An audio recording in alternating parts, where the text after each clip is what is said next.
ready to live the cameras thing.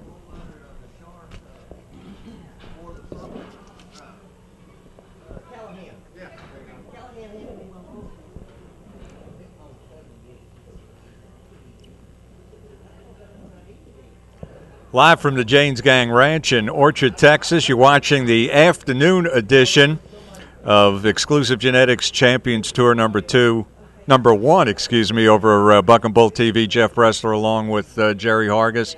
Jerry, this morning here at the Janes Gang Ranch, we saw some really outstanding competition. Billy Janes, through his exclusive genetic program, bucked a little bit over 50 bulls in a champions class and in an underdog class. And as we were saying during that broadcast, there were no dogs. We went through 50-something bulls, and maybe you could take out 4 or 5. Everything else was very competitive. Yeah, some really good bulls that really showed up. We had a 90-point score and an 89-point score. There's some really good bulls this morning. So what we're going to end up seeing today in the afternoon session is the conclusion of the exclusive Futurity League. These are 3-bull teams. A lot of the team members have bucked already this morning through the underdog class or the champions class. We're going to see some of the open bulls that have been put on those teams, Buck, that will determine a winner in the exclusive Futurity League. We're then going to see something interesting, Jerry, and that's called the experience division. These are not bulls that are competing for money. They're competing for scores and experience. Yeah, that's right. Exactly like it says. Instead of paying a high entry fee and showing up and just hoping your bulls buck, you get to come out here and get your bull the experience of being away from home, bucking a different arena, and just have fun and see what your bulls do. Then we're going to see the 3-year-olds come into the arena bucking with the Boudreaux on their back.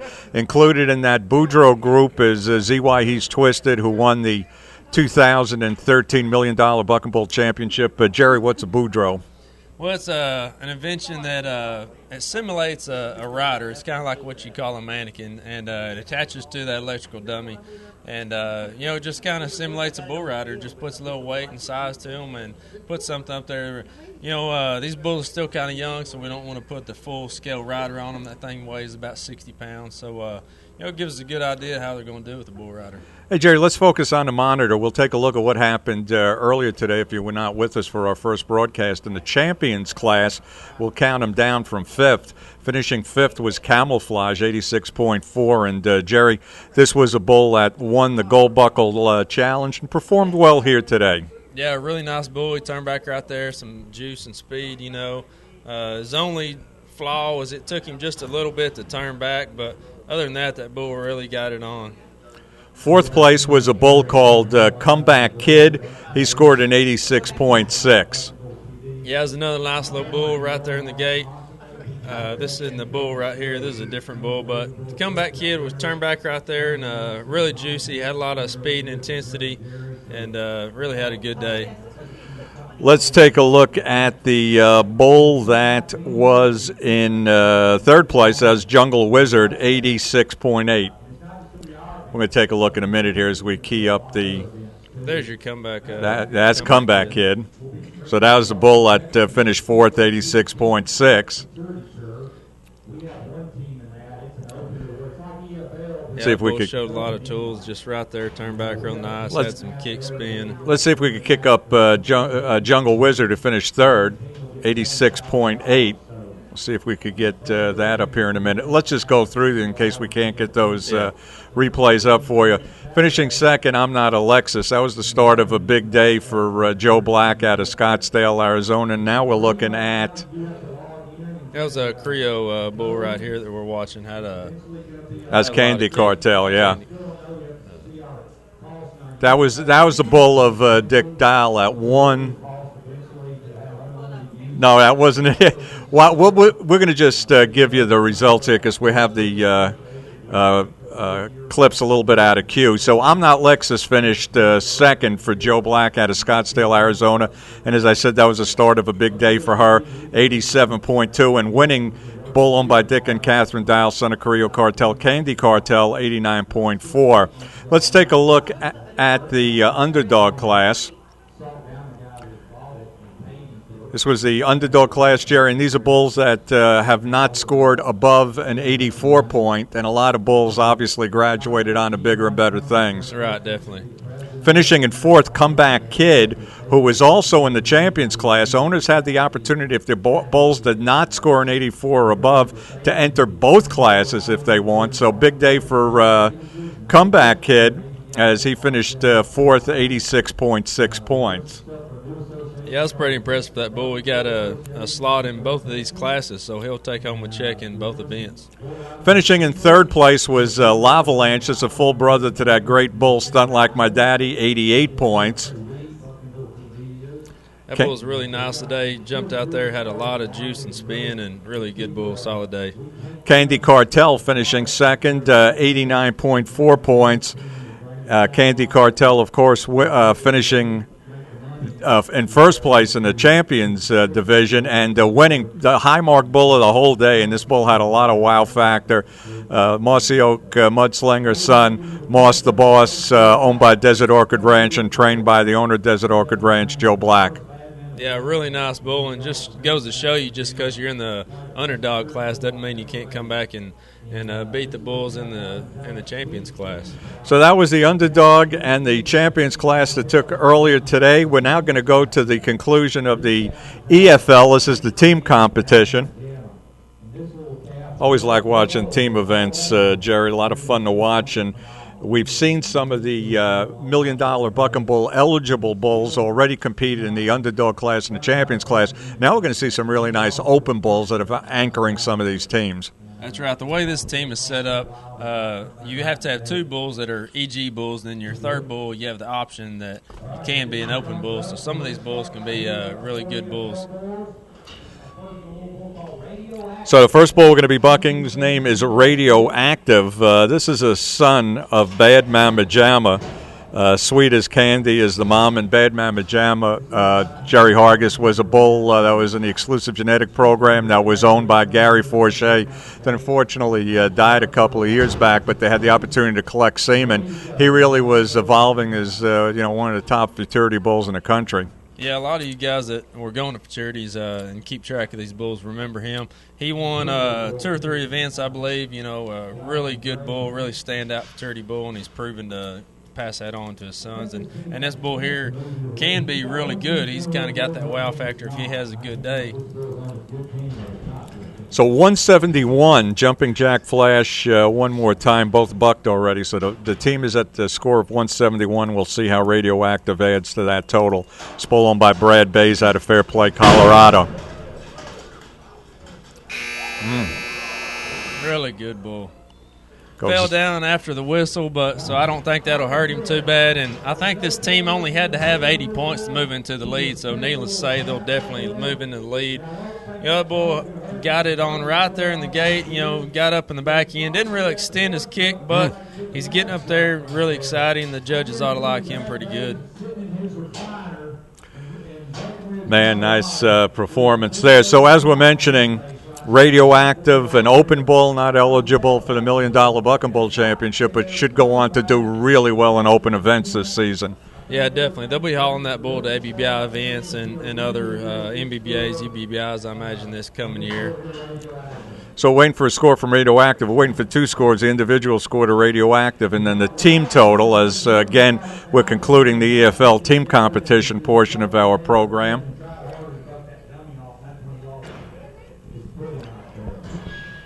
That's one of those bulls that I know from talking to Dennis Davis, the trainer, that they've had to spend a lot of time with that bull. He was really wild and just had a lot of go to him in that shoot.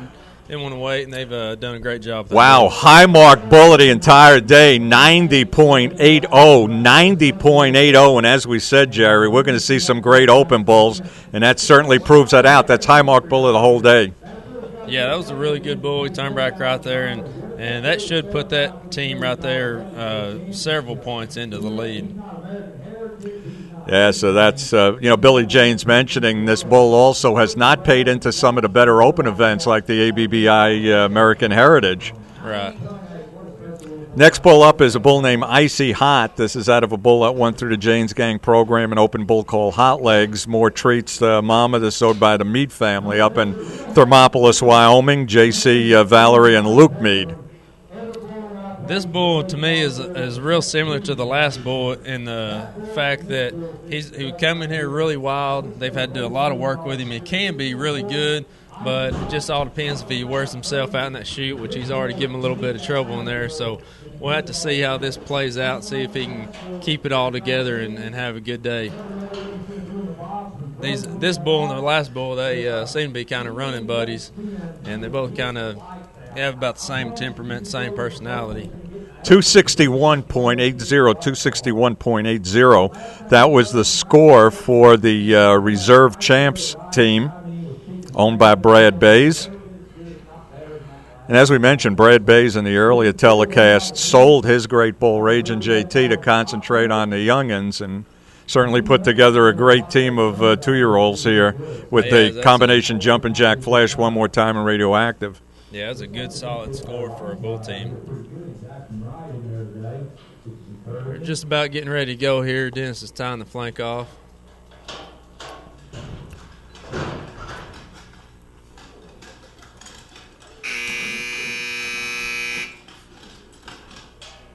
I know not the day the owners wanting to see that.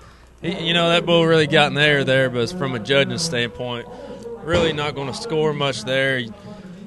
Just kind of kicking at his belly there, not kicking over his head. Didn't really get into much of a spin there. Just kind of a bad day for that young bull. So Icy Hot, but another bull that shows that he has some of the tools to do really well in the open ranks this season. So the team here called the Champs, also owned by Brad Bays, was Roger That, comeback kid, and Icy Hot, coming into this round 161.40 as we wait for the score for the third bull on the team. So I'll probably definitely kick them out of the running to score, get a good score in the overall team competition. Probably won't get a check in this division. Next team that was going to come up is the Bob and Jimmy team. That's Bob Wisnat and Jimmy Janes, both out of Columbus, Texas. They have a final score at 251.20. It's their 3 bulls bucked already, Downwind, Camouflage, and Unknown Fever. 81.4 the score for Icy Hot, 81.4. And that makes the team total 242.80, 242.80.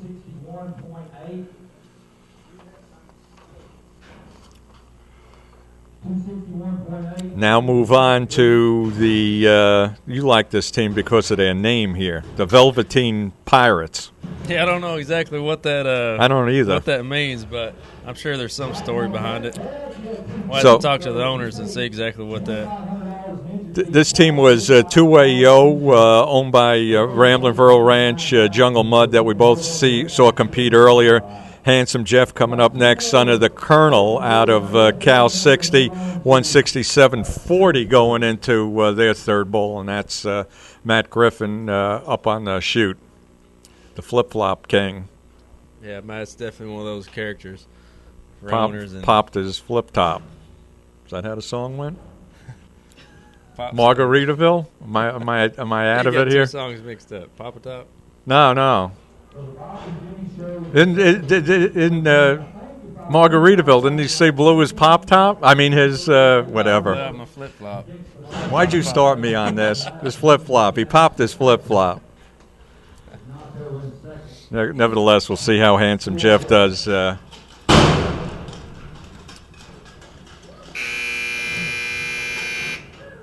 Pretty good, solid bull. Yeah, I'd say so. They probably won't get in the lead, but they could get a place. And that bull really kicked out of there hard and then come around and, had a little speed come around there. Just good, solid bull. Yeah, Matt's not going to win the team competition here, but he is a winner knowing that this Handsome Jack has a future. Handsome Jeff has a future this year as an open bull. Again, the daddy of that bull, the Colonel, another bull that was trained a few years back by Billy Janes, owned by a guy named Steve Alzadek. Did well in ABBI competitions. You can see Matt in the background trying to help that bull out in the replay, trying to get him giving him the whammy spin. Yeah. I get a kick out of some of these guys watching them on the back of the chute, flanking. I'd say Gilbert Gilbert Carrillo, without a doubt, is the most vocal behind the chute. Definitely. He expresses his feelings back there, and Matt might be one of the most animated. So waiting on a score for Handsome Jeff, 85.4, real nice bull score there.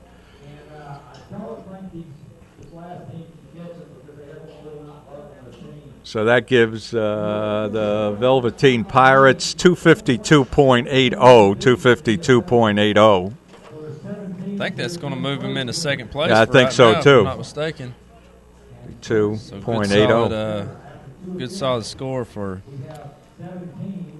So the final bull we're looking at now is the Silman and Sons Buck and Bull team entry. Arm Yourself, Performer, and Terrell, 316. Mitch Terrell owned 316, the anchor bull for this team, going in here 153.20.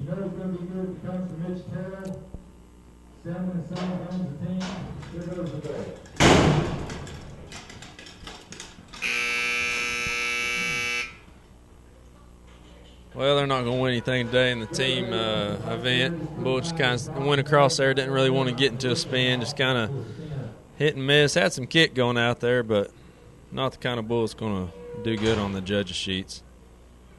So that's going to wrap up the team competition. We'll wait for this score, but it looks for all intent and purpose that the reserve champs, owned by Brad Bays, Jumpin' Jack Flash one more time, Radioactive, the threesome that's going to win the EFL today. So we'll definitely see this Radioactive bull going on and competing the rest of the year at some of these open events and probably stay on a team to the EFL and possibly CBR futurity team. Kara, do we have the payouts for the EFL by any chance that we could just bring up on the board here? Take a look at what these EFL teams are paying.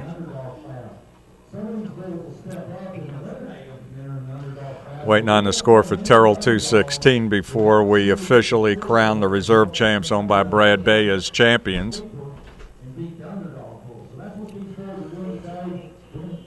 82.8. So congratulations, Brad Bays, watching back in the Breckenridge, Colorado area as he wins this round of the exclusive Futurity League.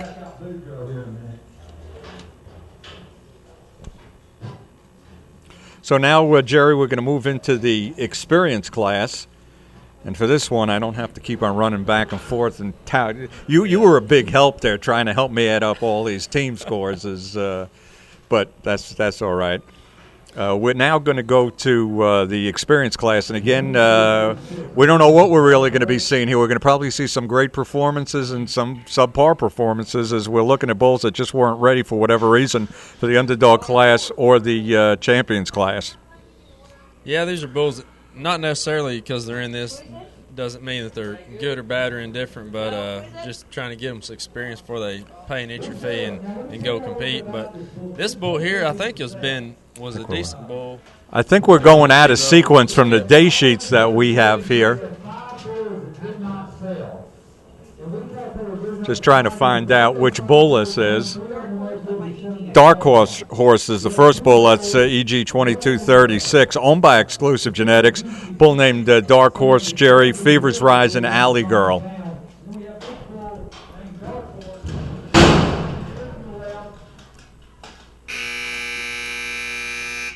Now, this bull was a bull that Billy put in his All-In Players Championship draft in Las Vegas during NFR. Did not sell, so the bull's still owned by Exclusive Genetics and up for sale.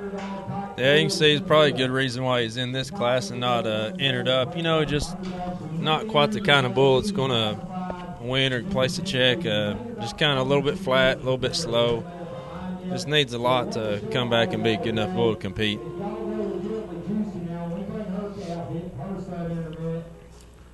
So that's Dark Horse you're looking at. Just want to mention that the next Buck and Bull TV broadcast takes place a week from today as we go to Lufkin, Texas for the CBR Championship Futurity Tour, Team Futurity at the George Henderson Expo Center. That's a morning event. At night, of course, the big guns of the CBR take to the George Henderson for their show. coming up next is going to be Little Bocephus, son of Fevers Rising, Miss Juicy, the cow owned by Amy and Jason Mogg out of Harrison, Michigan. We saw some bulls earlier by Jason and Amy Mogg, and this Little Bocephus out of this Miss Juicy cow, that's been a pretty good cow. Goes back to the Kish bloodlines. Genetics plays such a large part in what we do in this business, breeding just specifically to make these little bucking bulls. So, anytime you look through these bloodlines and they go back to like a Kish has been doing it for so long and put so much time and effort into breeding these bulls that that they can pass on these good genetics. So the score for Dark Horse was 78 Little Bocephus up next. Mentioning that we're going to be at CBR in Lufkin next week, March 8th. We head up to Sycamore Springs Ranch in Locust Grove, Oklahoma. Big show there. Exclusive Genetics Champions Tour, 9 o'clock, And there you'll once again see the Champions class, the Underdog class, Boudreaux class. At 3 o'clock, we come back from Locust Grove with the ABBI Mega Futurity National Buck and Bull Day preliminary round.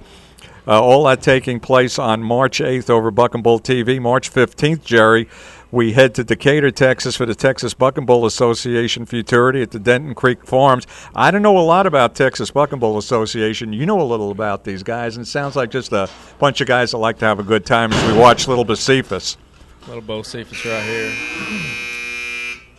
Kind of like that last bull, he's not going to win a check at one of these other events, but get nice little bull, goes out there and kicks and spins around a little bit. But I could say the Texas Breeders Buck and Bull Association, just a group of guys who got together and just want a fair, honest competition where they can come together and have fun. And it looks like they're making some gains and doing good. And we'll be up there and filming live from their location. Yeah, it sounds like that show is going to be a lot of fun, and that's one of the philosophies of Buck and Bull TV as we really start the company, and that's to have the opportunity to cover events that you just never really get a chance to see. Not your mainstream Jane's Gang, Exclusive Genetics, ABBI, NBBA, something just a little bit different. Yeah, definitely. I think it's a great concept. For the true Buck and Bull fans, they're sitting at home and they may not be able to travel to these. They can sit at home on their couch and watch TBBA, ABBI, UBBI, NBBA. We'll talk a little bit more about the schedule in just a couple of minutes. 78.6 for Little Bocephus.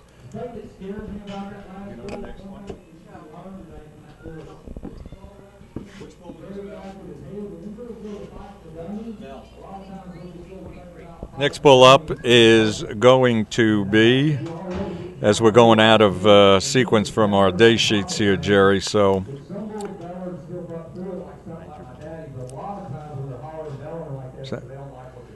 I guess that's, what are you saying, Jerry? The number got left out. This Major Ball Baby is this next bull. Oh, Major Ball Baby, Major Payne Wolf Treat, owned by Hank and Jane Gallegos out of Pueblo, Colorado.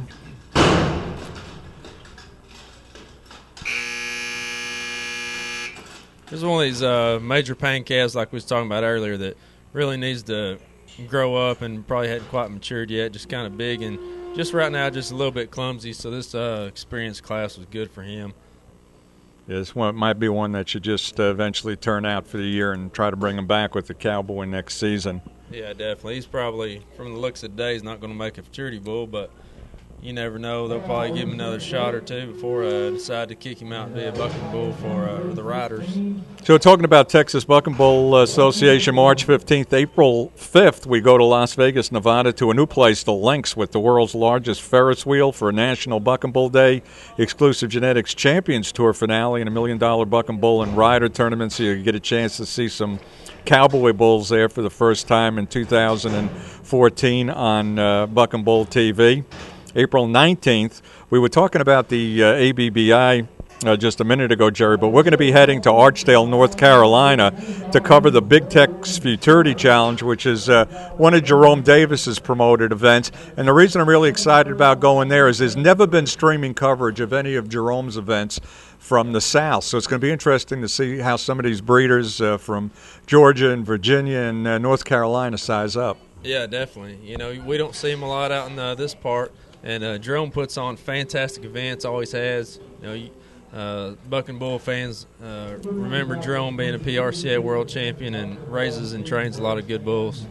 23-16 up next. Welcome to the jungle. Pinball Wizard, Jungle Wizard, Jason and Amy Mogg, Harrison, Michigan. And I've been happy with what I've seen so far today from these sons of Pinball Wizard.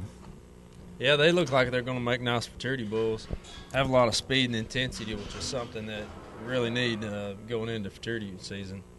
Also want to mention April 25th, 26th, big two-day show that we're going to at the Greene County Fairgrounds in Waynesburg, Pennsylvania. That's a SEBR event, Southern Extreme Bull Riding Association. I think they're out of the South. I think Jerome Davis was a driving force in actually starting the whole SEBR program.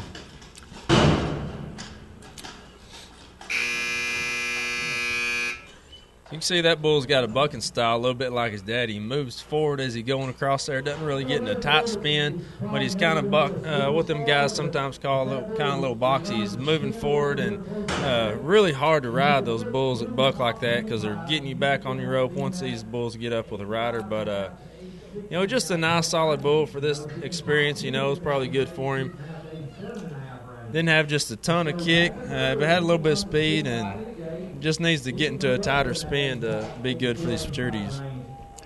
While we're waiting on a score on this bull, I just want to thank our sponsors. We didn't have a chance to roll a lot of the commercials here the first day on Buck and Bull TV because Billy James decided to accelerate his program. So we want to thank Red Roof Inn, Advanced Auto Parts, Purina, Cattle Feed, and also Humps and Horns Magazine for sponsoring this program. I just want to mention to everybody that if you're a promoter and you have an open bull riding event or an association bull riding event you'd like to talk about having that event streamed, we stream most of our events free of charge to promoters. Just send me an email, Jeff at buckandbulltv.com. 77.8. Well, these scores are kind of reflecting a little bit what we thought we might see in this experience class. I'm sure we'll see one that marks up there pretty high, but mostly just these bulls trying to get some experience on their belt. Getting ready for our next bull. Once again, we're a little out of sequence here from the day sheets that was distributed to us, so we're just waiting on the bull number to be yelled out to the judges. Next bull up is Tebow, Wildfire out of Pinky, third son of Pinky we're seeing buck here today. Selman & Sons Buck and Bulls out of Midland, Texas. Tebow, another bull that was in the All-In Players Championship in Las Vegas during the National Finals Rodeo.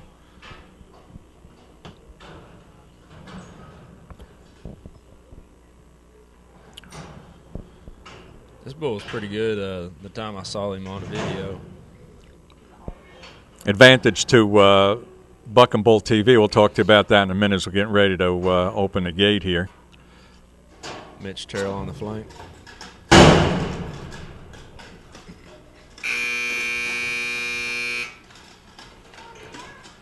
Getting it on a little coming up on the whistle there.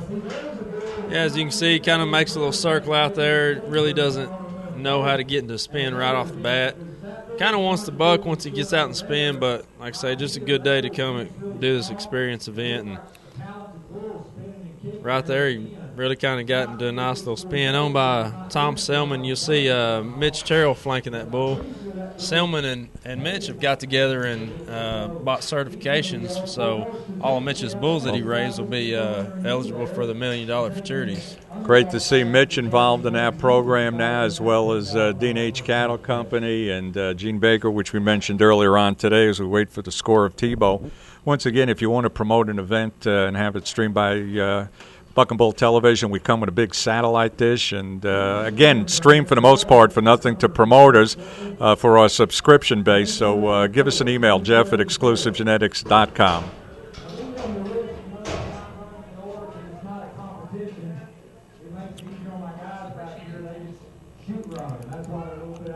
Next bull coming up is a bull named Super Shannon, Avalanche Willie's ex. owned by Dick Dial, Dick and Catherine Dial of Aztec, New Mexico, who's had a good run of luck here so far today, and Martinelli Bucking Bulls out of California. 73 was the score for Tebow, 73. Now we see this group here. We've got one owner from New Mexico and one owner from California. So these guys come from all over the country to get together and buy these bulls and have a good time at these events. Martinelli's Ron and Linda Martinelli flying in from California to be here in Orchard. I know Dick and Catherine Dial probably watching over on the Bucking Bull TV side, watching this feed.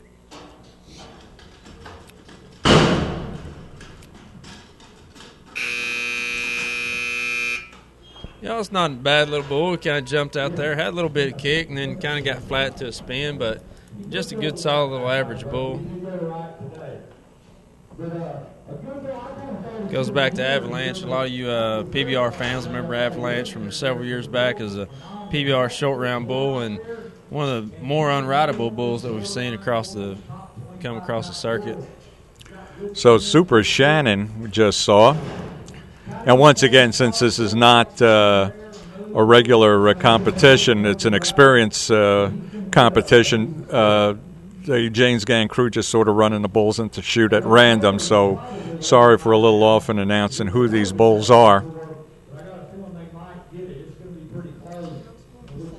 Yeah, we're lucky to have Donald Kamick in the back running these bulls up. Just a really good cattleman, really knows bulls, handles these bulls on foot every day, and when you watch guys like him, you really understand what it takes to be a good bull man and to get these bulls up in the chute safe and sound without them hurting themselves and other people. 81.8, so that's our first bull to break the 80-point mark here, and he goes into the lead in the experience class. 81.8, good performance for Super Shannon. So that right there would probably be a bull at the next underdog class that want to go ahead and enter him and probably be get up there in the money on that. And Billy Jane's up on the chutes expressing that's why it's great to have these classes, because here's a bull that showed fairly well here in the experience class. You saw a lot of the great bulls from the underdog class are going to have to move when we go to Locust Grove into the champions class. So this is a good bull that'll fit in well in the next underdog class. Yeah, definitely. Yeah, a lot of those better bulls will be bumped up, so this bull will be right there in contention, that underdog. Waiting on our next bull, 2279, Jackalope, owned by Mike and Kathy Simpson. Another son of Avalanche Cowboy Trash the cow. So Jackalope coming up next. Yeah, and some of these Avalanche calves have made good futurity bulls, but also they're kind of like the Major Pains. They kind of take a little bit to mature. Avalanche himself was a really big bull and really come on, better as a 3- and 4-year-old as he did a futurity bull.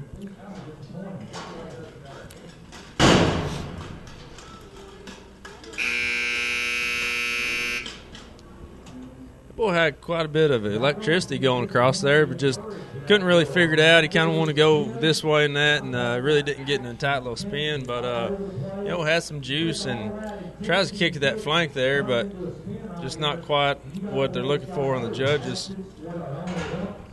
Now, a bull like this that shows a little intensity, shows some other skills. Where do you see a bull like this fitting? How do you see him maturing as the season goes on? You think he has some tools, obviously. Yeah, he's got a few tools. He definitely has to step his game up a lot to get in there and compete with these other bulls that have already proven they can be in the high days. So I'm thinking these guys will probably take this bull and buck him several more times and make sure he's going to figure it out and get to a spin closer before they actually enter him in an event.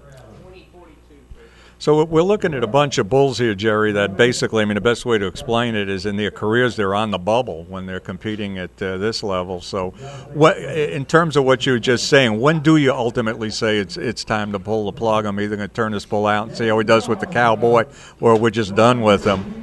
Yeah, in my opinion, everybody's, of course, got a little bit of different thinking. But if that's my bull right there, then I'm pretty much thinking he's not going to do much as a futurity bull, So knowing that he's Avalanche and might mature later, depending on the owner and who you got partnered with, you might wait a little bit and wait till next year and see if he's going to make a rider bull or not before you decide to turn him out to pasture.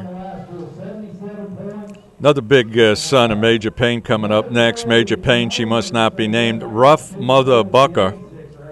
I hate that. Rough Mother Bucker, owned by Jamie Franz out of Las Vegas, Nevada. Jamie's done some announcing work for us up in Las Vegas, been one of our photographers, a great horsewoman, and now involved in the buck and bull industry with Rough Mother Bucker.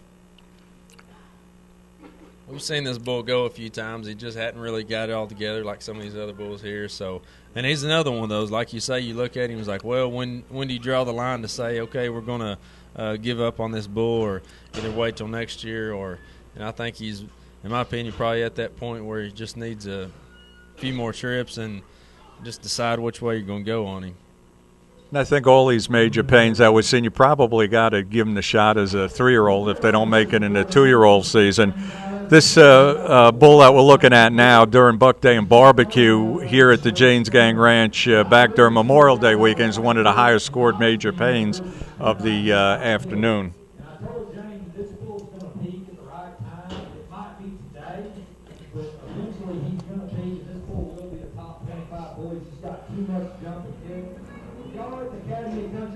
So another Major Payne getting ready to come out. Jamie bought this bull last year at the Academy of Country Music finale. It took place at the Orleans Hotel last year. When we go back this year for Buck and Bull TV coverage, Billy Jane's bringing the event to The Link, which is a new entertainment complex built by Caesars right out near the Harrah's Hotel. Like I said, world's largest Ferris wheel. Each car in that Ferris wheel carries about 40 people. Maybe we'll broadcast from there. Get the action from all different angles. There you go. I'm trying to have a little trouble with the flank here on this bull, kind of squatting that shoe a little bit. They're getting pretty close. Dennis is about to wrap it up here.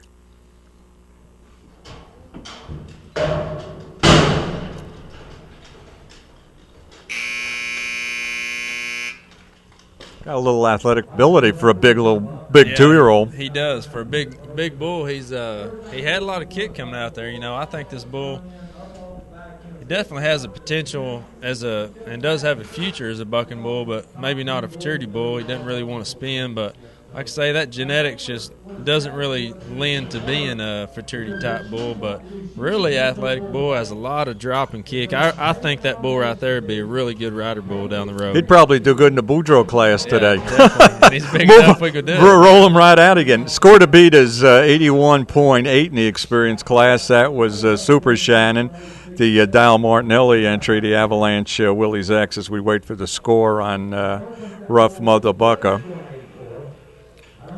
See if he goes into the top. Once again, just competing here for scores. There is no winner or loser, but obviously the bull with the high score is showing us enough to say that this bull's going to be competitive in the future. Yeah, and that's all we're kind of looking for today. Just see if these bulls have a future. 79.2, 79.2. And again, that bull should move on to the underdog in Sycamore Springs. Because if he can just do what he did about 2 jumps closer, just go out there about 2 and turn back, he should be a really nice bull. Like I say, I really like to see those bulls rare in that front end, really get it off the ground, and then come over and kick hard and bring that power with them. I think he's got a future. So waiting on the next bull to come up.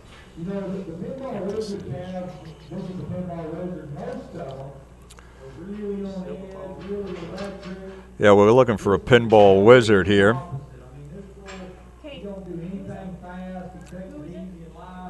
I think this bull is, as Jerry's saying, Silver Ball, Pinball Wizard, Red Rocket, owned by Norman Buck and Bulls of Thomasville, Alabama. Norman's here today taking in the action from Thomasville. We'd mentioned in the earlier broadcast, if you look over at the chute, the guy pulling the latch, Chuck Rogers, longtime owner of Exclusive Genetics, owns Pinball Wizard. And really, I think this really fell through a lot of people's fingers because he got this bull for about, I think it was $6,500. Yeah, as far as breeding wise, the bull was about done on his PBR career, but breeding wise, has a lot of future in him. Maybe not for this particular bull, but we have seen a lot of good Pinball Wizard calves today. Yeah. This calf, he just kind of goes out across the pen, nothing exciting at all to him, but that's the whole point of this experience class, is just to see if your bulls are good enough to pay an entry fee, and they'll definitely have to go back to drawing board on this bull and see if he can show them more than that before they're going to go back to the event. That's a bull that sort of just lacked intensity. Jared just really had no interest in what he was doing, just threw that dummy and looked for the out gate. Yeah, definitely.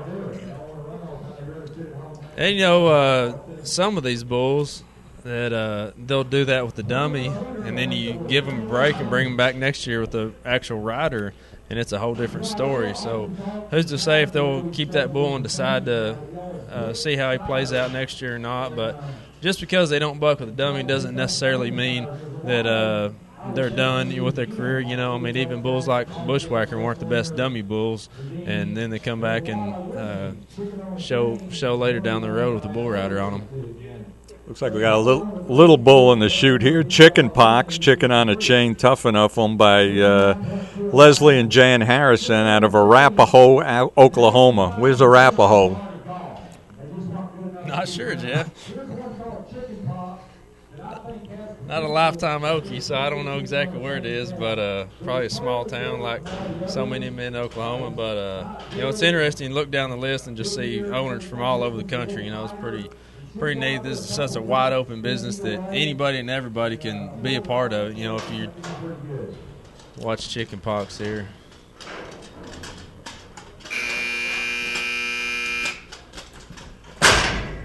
He just really didn't get going until way too late. And once he did get going, he kind of come around pretty good. But, he's definitely going to have to spin a lot closer to the gate to be worth entering.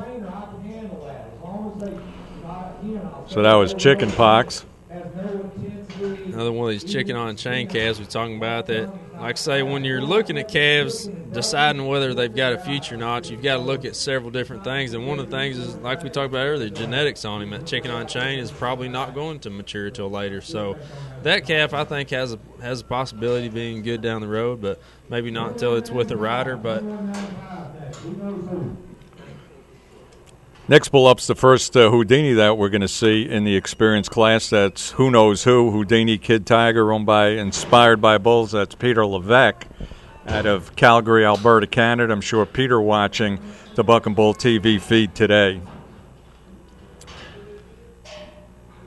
Yeah, these Houdini calves, at any time they could come out and surprise you and show that they've got the tools that most of those Houdini calves have and make a good futurity bull. 77.4. Not a bad score for that bull. Chicken Pox there, 77. Like I say, with just a couple more jumps closer that next underdog event, they may want to enter him and see how they can do. So Who Knows Who coming up next? Son of Houdini. As Dennis was saying, they've done some work with this bull. He trying to loosen off on the flank. They tightened it up, and this bull tried so hard he kind of fall down everything else. But trainer Dennis Davis has been working this bull, so.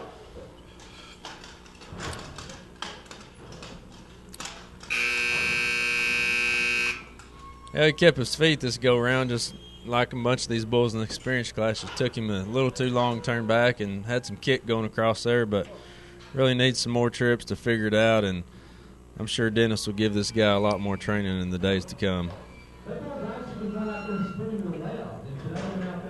Yeah. Another bull where you say, I don't know. Could go either way. Could go either way.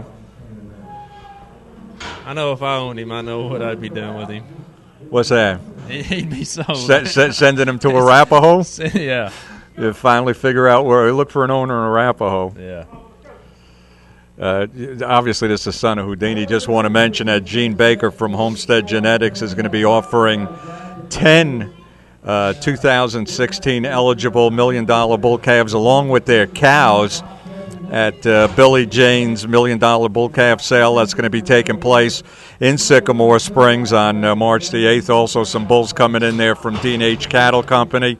So a great sale of $1 million eligible bulls taking place during the Exclusive Genetics Champions Tour and the National Buck and Bull Day preliminary final with the ABBI Mega Futurity, Sycamore Springs, March the 8th.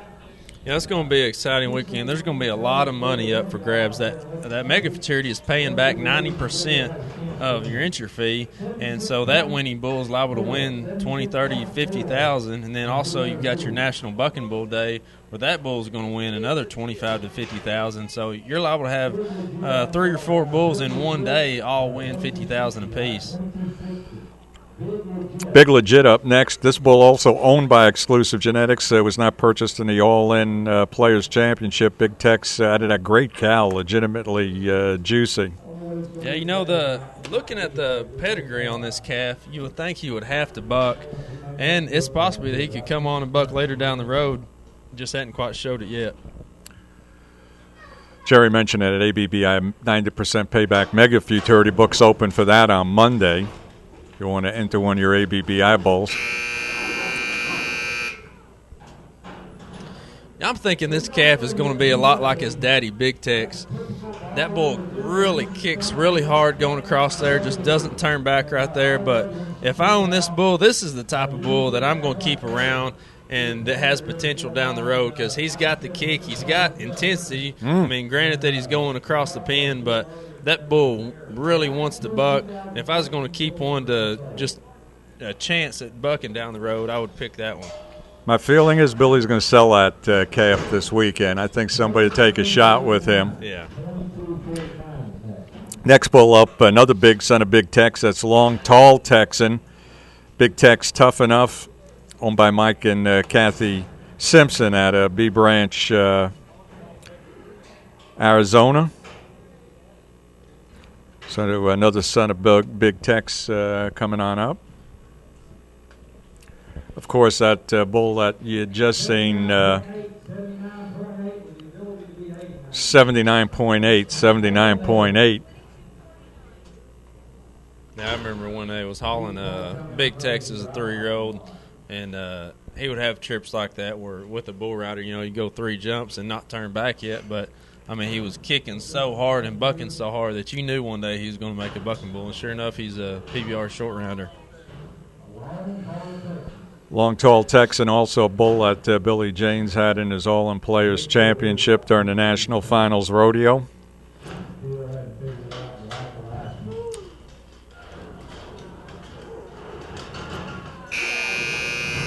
I think we have a new leader, Jim. We have a new leader. We have a bull with a little bit of wow factor and a bull that's going to fit in perfectly in the underdog class, or, well, we'll see what he scores here. Man, he could have been in the champions class today.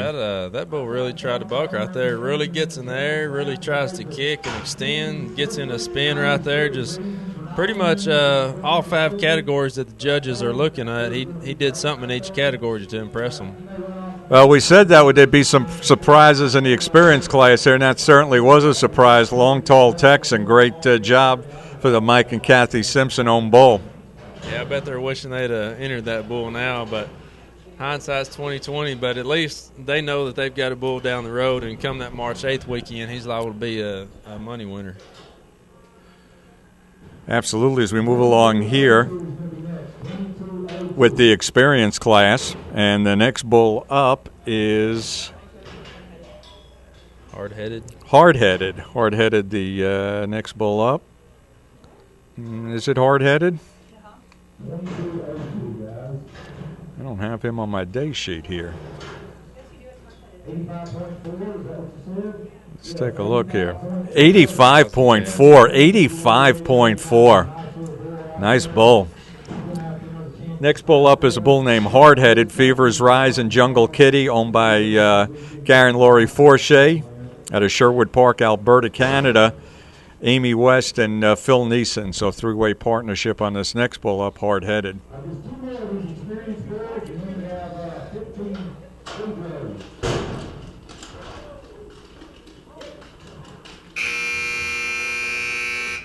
bull kind of cut out there after making around, but I tell you what, he really kicked out of there and extended. And what I liked, he had that intensity to him. I mean, he knew what he was doing and got right into it. Maybe why he's in the experience class, because he made around and kind of cut out of it, but that bull just needs a little time and a few more outs and just see if he can stay in the spin. That's going to be a really nice bull if he does. Well, we're going to end up with three really nice bulls here. We had Long Tall Texan, 85.4. Hard-Headed's going to have a nice score. And the last bull that's going to buck, and I think this bull's name was changed, but the bull was originally named Big Tito, Mossy Oak Mudslinger, Moody Gal. Bull had, I think, a third or fourth place finish in the Gold Buckle Challenge. It was owned by Terry Francona, manager to Cleveland Indians. And Terry Francona just realized that most of these events take place during the baseball season. He's not going to have a chance to watch his bull, so he decided to sell the bull. Purchaser of the bull was Joe Black at Desert Orchid Ranch. So we're going to see a really nice bull here placed in the experience class. I guess what they're saying is, Big Tito is out of this competition. We're not going to see him. They say they're going to skip to Camp Compass. 82.4. All right, so we have two more. Camp Compass, Mossy Oak Mudslinger, Jungle Water. It's owned by Amy West, D&B Services. Sorry about that. I think Big Tito's going to be last. I saw a video of this calf one time before, and really looks like a nice calf. He's out of Mudslinger and then out of a Whitewater daughter, which a lot of you guys that are following genetics know that Whitewater's just been a fantastic sire and grandsire to a lot of these bulls. And this bull may not score a lot today, but I really like kind of the way he's got that whip and intensity. And I think down the road, this bull really nice. I mean, right now you can see his conformation. He's kind of langy right now, and needs to grow up a little bit. He's just kind of awkward. His back kind of long and tall and a little thin right now, but I think this bull will be good down the road. So Big Tito will not be bucking today. Again, Desert Orchid Ranch just bought that bull. You're going to see that bull probably in the champions class or combination champions underdog class when the Exclusive Genetics Champions Tour 2 goes to Sycamore Spring next month. We're now moving on to the Boudreaux class, and it's going to be very exciting, Jerry, because we're going to get a chance to see a lot of the top two-year-old performing bulls that were in the 2013 $1 million Buck and Bull Championship, moving it up to their 3-year-old year now. And once again, we were talking about the Boudreaux, and the Boudreaux is really a transition dummy between the dummy that Buck and Bull uses as a futurity bull and the first time they're going to have a rider on their back. For many of these bulls, first time they're going to have a rider on their back will not be until April when the Champions Tour finale takes place in Las Vegas and we have a bull and rider tournament.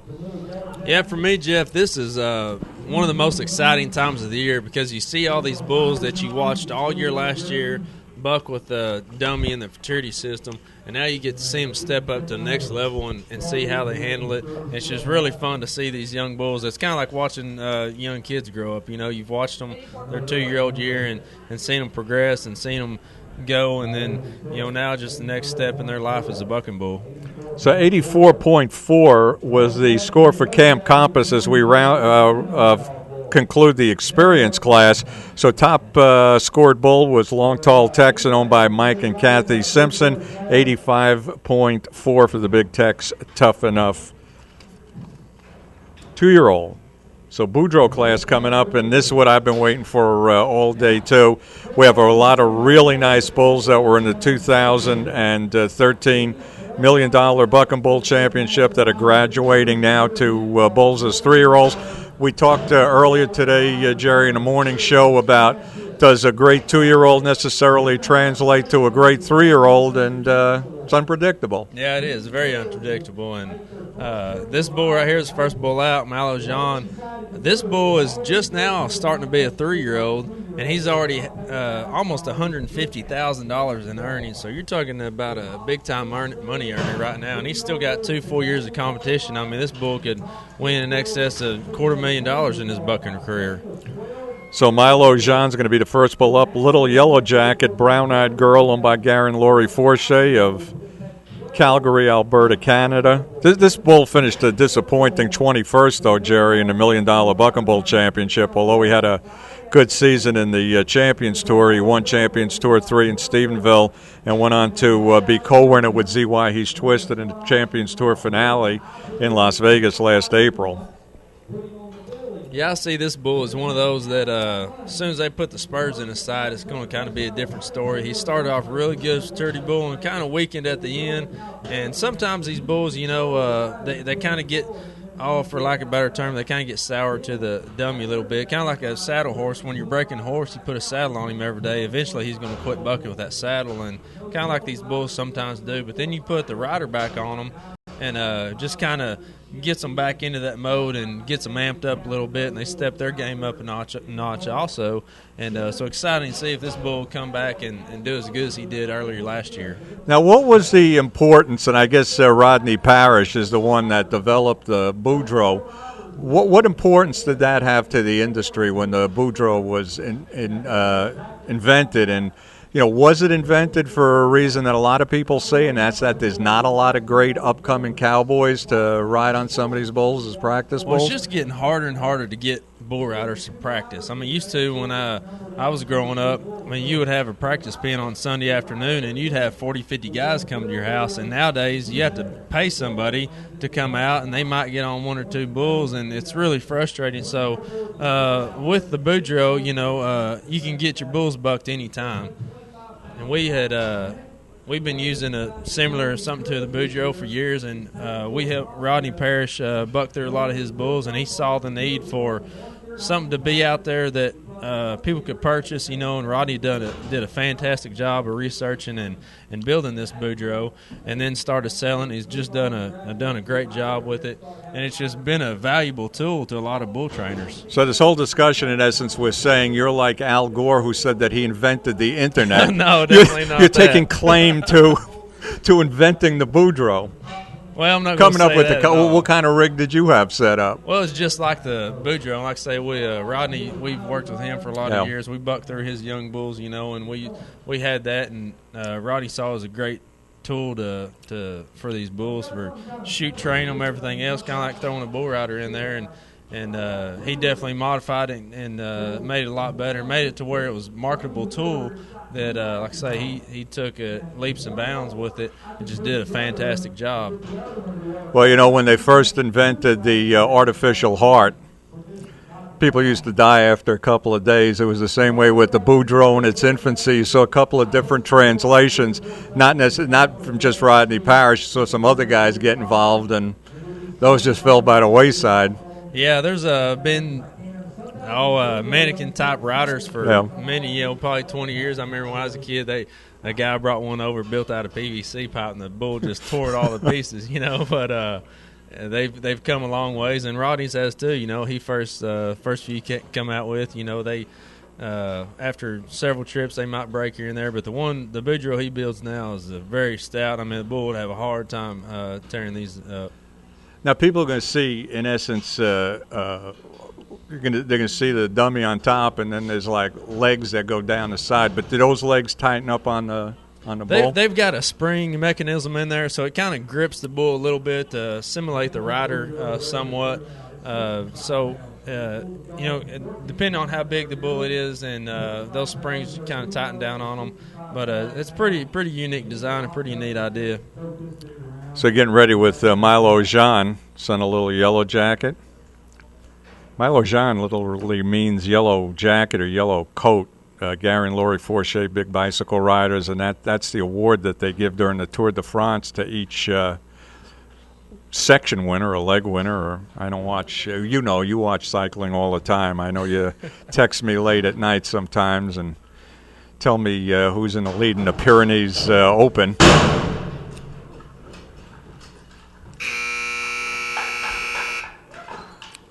He kind of had a little stumble there, kind of just a little bobble, but, he came out and really fired and turned back right in the gate really nice, and saw Boudreaux just make a little bit of ride there, and just right here he kind of just got his feet, didn't land quite square enough like you need, and caused him to have to stop and go back the other way, and so that'll hurt him, that'll dock him, but really a good solid bull right there. Down the road he's going to make a good bull.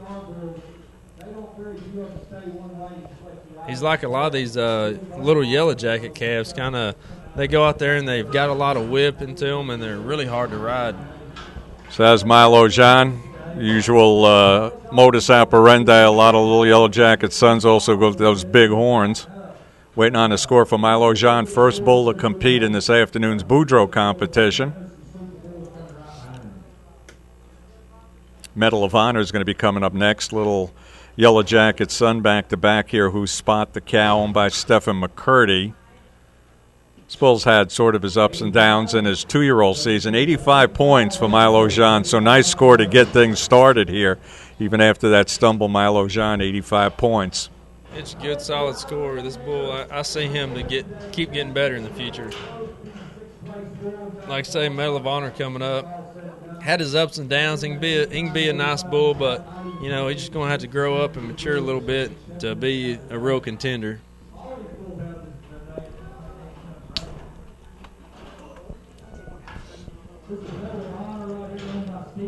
Turned into a really beautiful day down here in the orchard. Sun shining, got a little bit of wind, just really nice after this cold spell we've been having. That's for sure. You can see it takes a little while to position at Boudreaux at a big 65 pounds. Yeah, it's a little bit awkward getting in and out of there at times, but I tell you what, if he's had a bull rider down in there, they can definitely be frustrating too, waiting 2 or 3, 5 minutes on the bull rider too. So. Seems like either way, once you get bigger bulls and bigger riders and the Boudreaux, it just takes a little bit of time. We've also seen over the years a difference of opinion on certain bulls that have gone from Boudreaux to Cowboys and then back to Boudreaux again. How do you? Let's take a watch here. Medal of Honor. Not bad.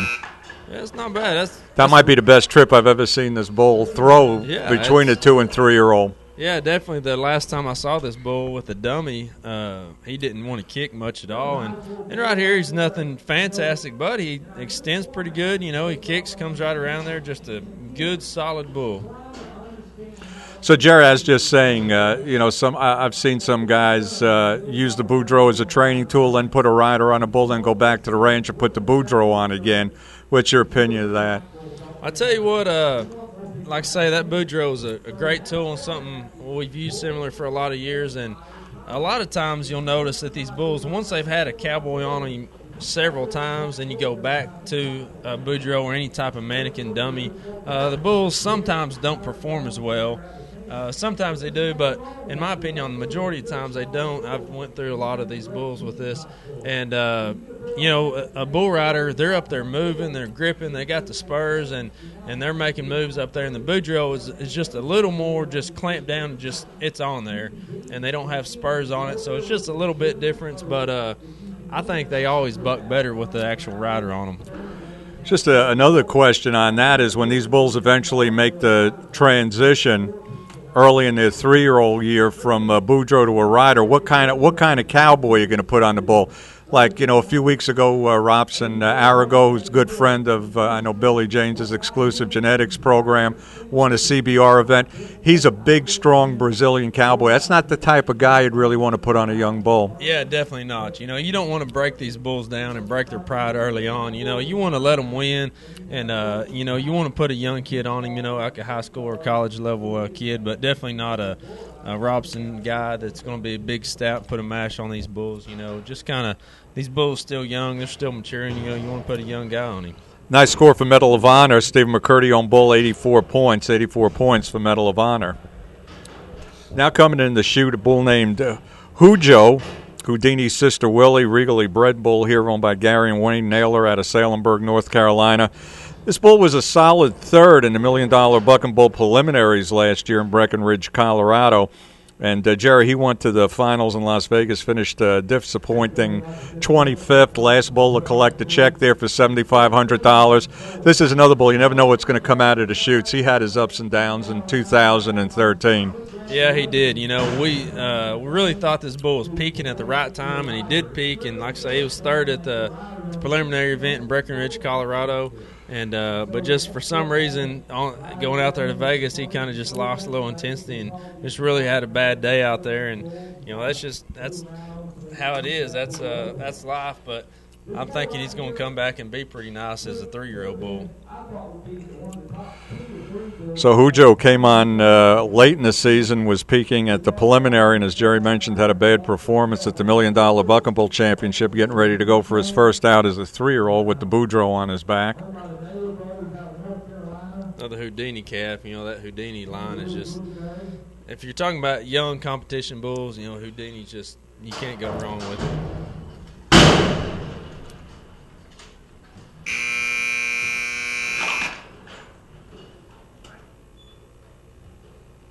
Another bull there. He looks just a tad bit full today, but he came out there and tried to go left and back around to the right.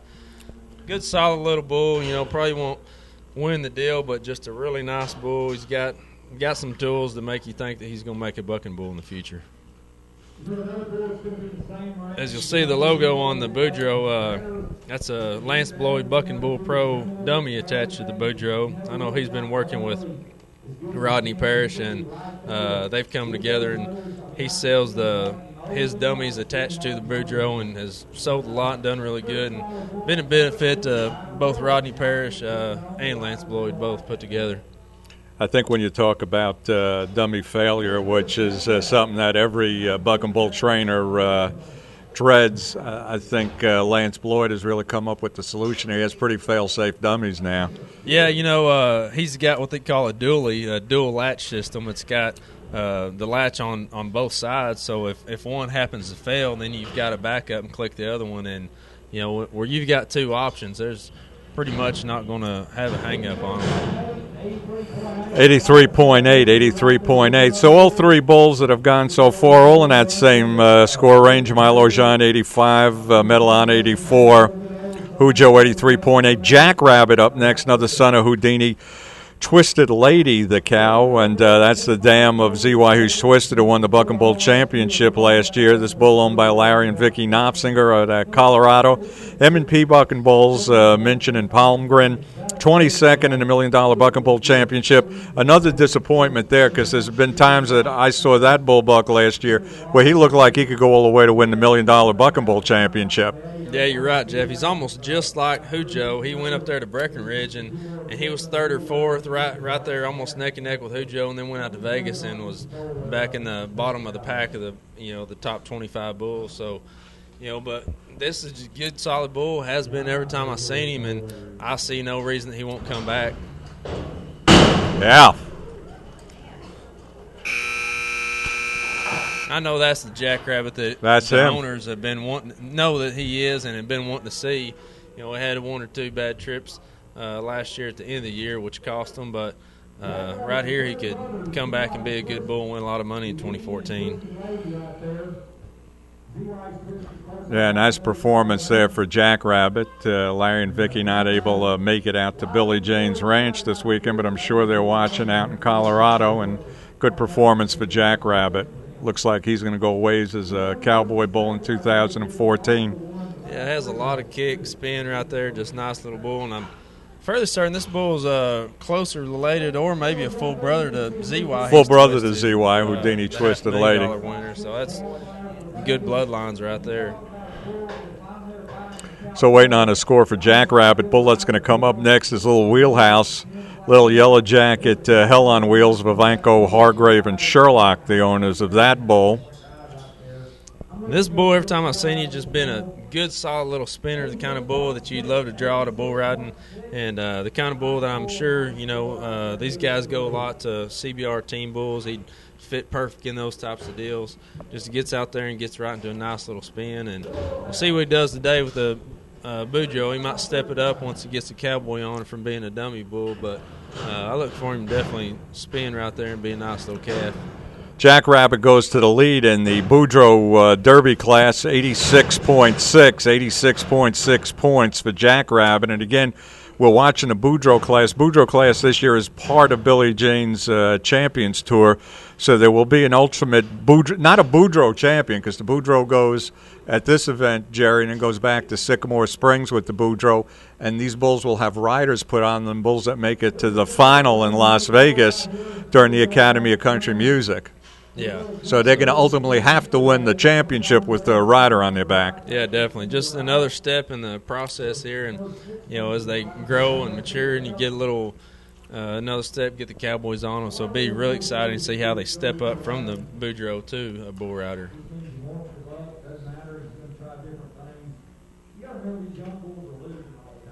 Give Sergio a lot of credit up there behind the chute, man. Just having a manhandle that big, heavy Boudreaux. Yeah, definitely have some I great help. I think I could do it if I wasn't here. Oh, yeah, you could do it.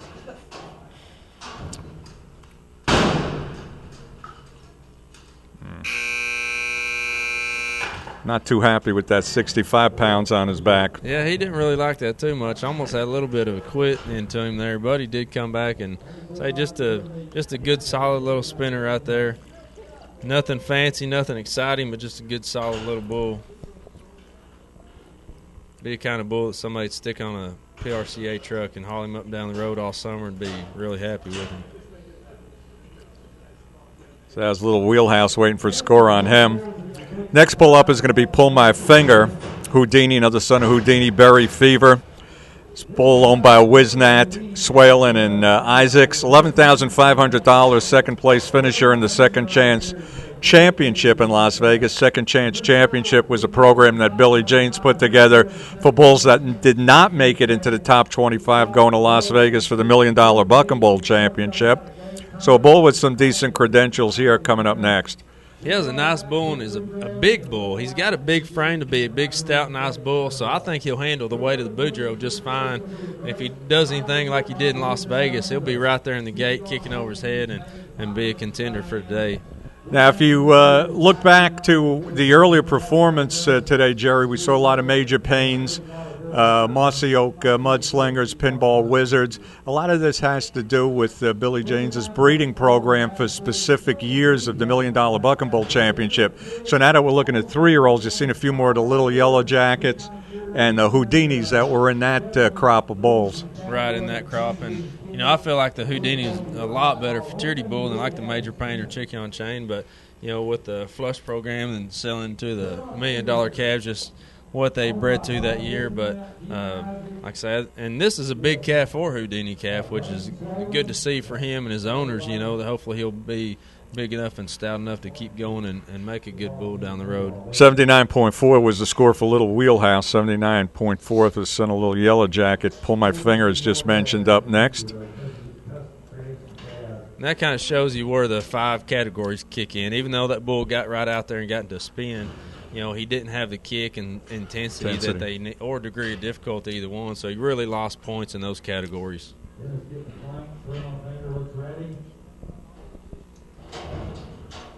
Let him come in.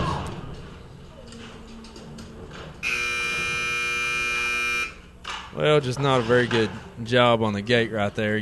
Those bulls, when they hesitate, the gate man really needs to hold on to that gate.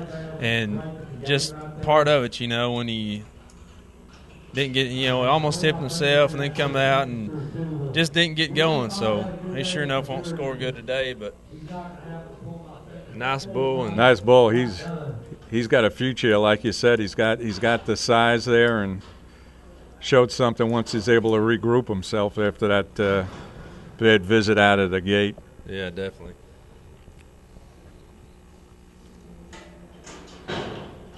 Next bull up is going to be Who's Jacket, Little Yellow Jacket, Kehu.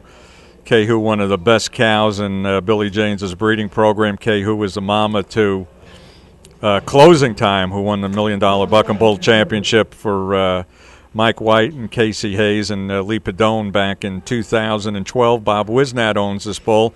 He was the winner of the first underdog event that Billy James held, which was last year here at his ranch. Solid 8th place finish in the Second Chance Championship. So nice bull coming up in Who's Jacket. 79.8 for Pull My Finger, 79.8. Still top score belongs to Jackrabbit, 86.6. This next bull here, I've seen him go several times, and I think he's really got a lot of potential. He gets in there, just really neat bull. He can go either way, but a lot of times he'll follow that gate around the left and turn back to the left, but he usually gets in there and usually a pretty nice bull.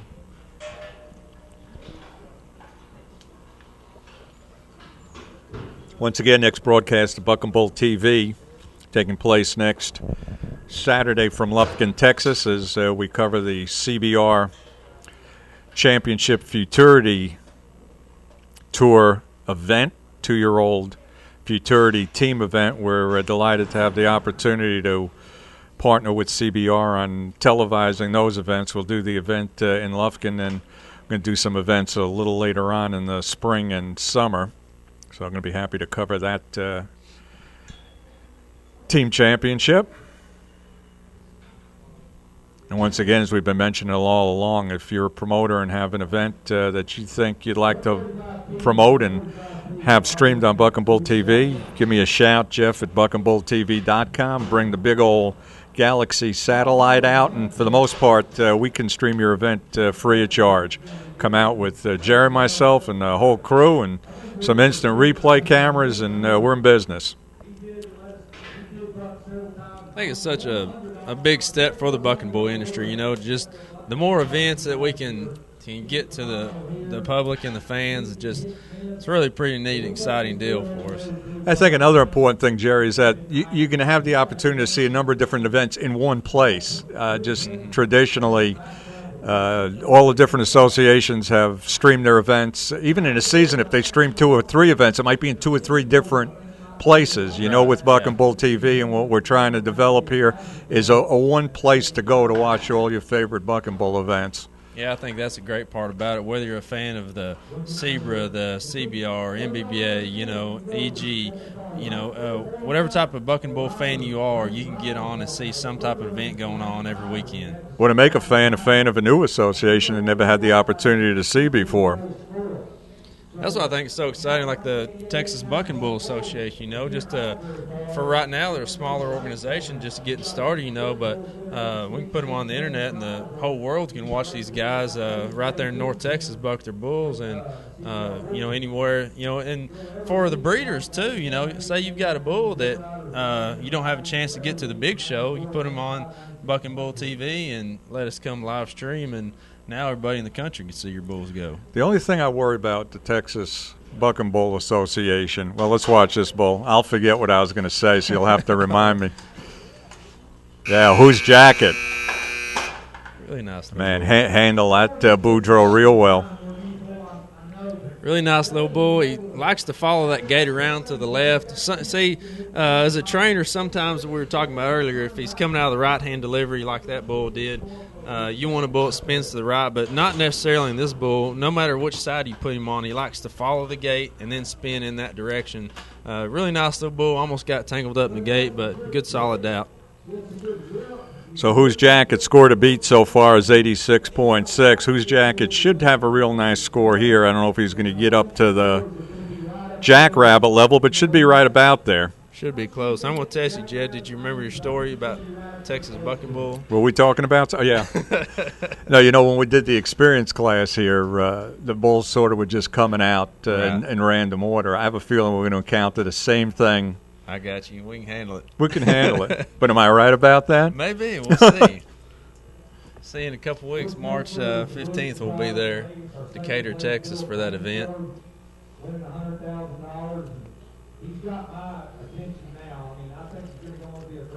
Jeff, since we're going, I might just load up a couple bulls of my own and haul down there and see if we can compete with those guys. It sounds good. 86.8. So we said that Who's Jack could be right around that Jackrabbit score. So Bob Wisnat's Who's Jacket now moves into the lead, 86.8 points. Knew that'd be fairly close, and sure enough, just 0.2 points to decide those two bulls. Both good, solid bulls. Had the kick coming around there and spin, and just good, solid, nice bulls. When you're talking about rider bulls, that 86 points is kind of where those bulls need to be a good, solid bull. That's 21.5 points from each bull score on the judges.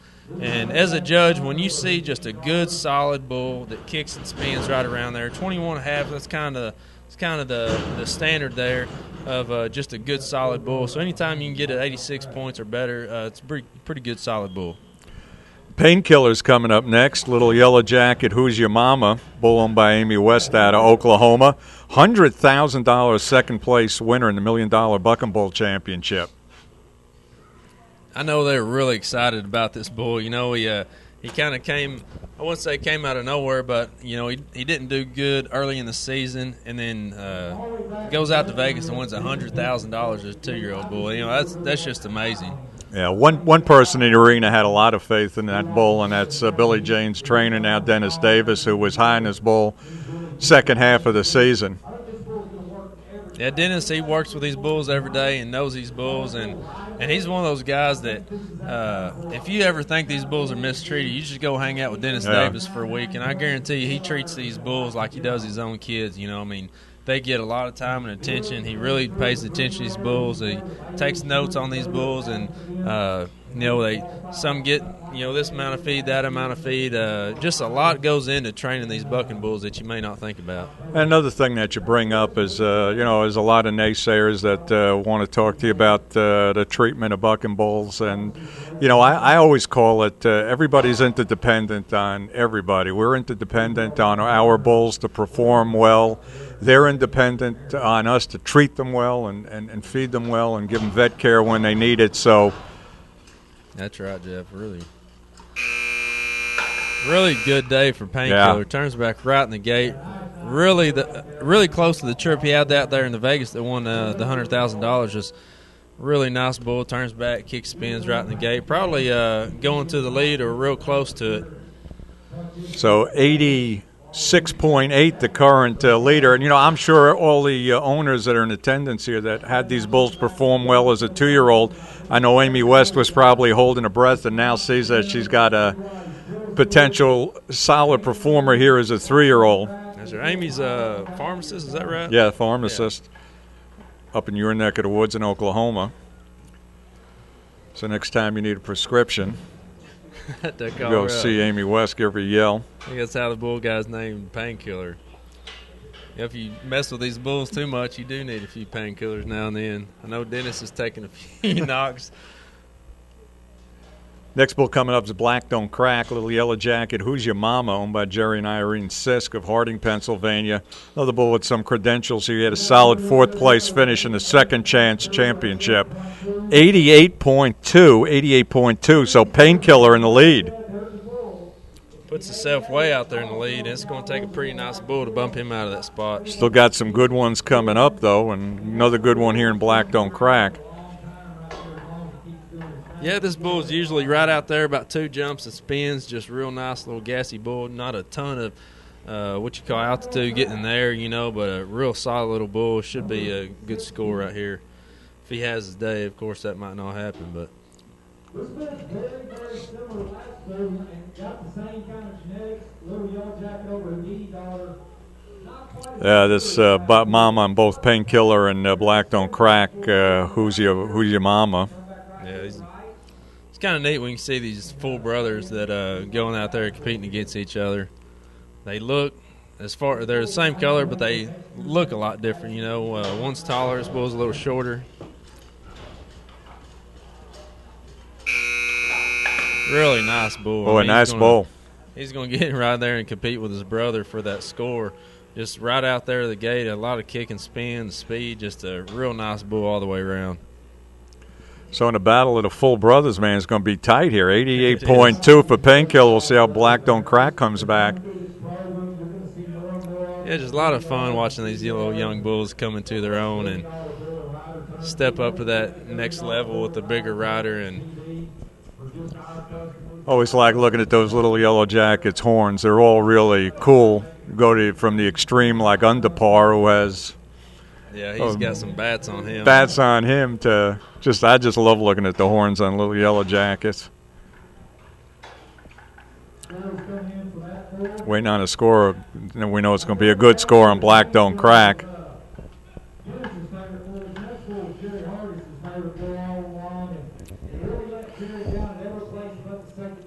Billy Jane's talking off mic about a bull that was one of Jerry Hargis's favorite bulls, a bull named Stanley, Pandora's Box, Copperhead Hen, owned by Poltronari and Carbonari.